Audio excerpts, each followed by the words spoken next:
reviewing every episode of Smallville, Part 1. So, the pilot episode of Smallville opens up with Clark coming to Earth and a meteor shower, and the meteor shower kind of basically destroys the town, and it's kind of horrible. We fast forward about 14 years later. Clark's in high school, he's living life with the Kents, and he's living on a farm, and we see he's looking up these, statistics of the fastest man alive, the strongest man alive, and he has these group of friends. These friends are Chloe, who is an original character to the show, and Pete, who in the comics was his best friend in high school, in his time as Smallville. And these two are great. All three of the characters work well off of each other. We also see Clark has a crush on Lana Lang, who is dating the captain of the football team, Whitney. And what we see here is the relationship that will be the main focus of at least the first 7 or 8 seasons. And Lana, season 1, great character. I like Lana in this season. Come towards the later on, she'll become annoying, but as of right now, she's great. But Clark's life changes when Lex Luthor gets into an accident and hits Clark off a bridge. And Clark, being Clark, won't let anyone die because he's, Superman, but not Superman. Saves his life and develops an unusual friendship.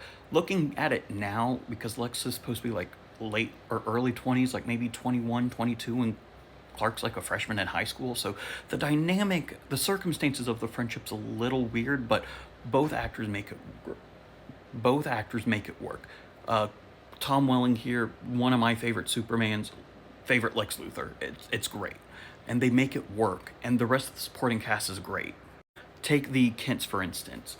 Jonathan and Martha Kent, John Schneider, and Annette O'Toole, as I think is her name, but they both do really well as playing as these parental figures with this parental guidance and wisdom for Clark.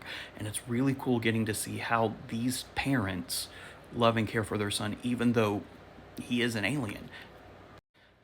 The episode ends with Clark being there's a tradition, the Scarecrow, which is what Clark is now, and this guy was the Scarecrow when the meteors hit, and he's going to exact vengeance, but Clark saves the day, he saves his friends, and we really start to see, how does Clark become the Man of Steel, the beacon of hope? How does he become Superman? And this show does a really great job setting it up. The music is phenomenal. Every time there's a scene, it's phenomenal. This show was my favorite in high school. It continues to be one of my favorite comfort shows. Anytime I'm needing a pick-me-up, I'll watch it, and I'm immediately happy. And this show just does a really fantastic job of answering the question, who was Clark before Superman?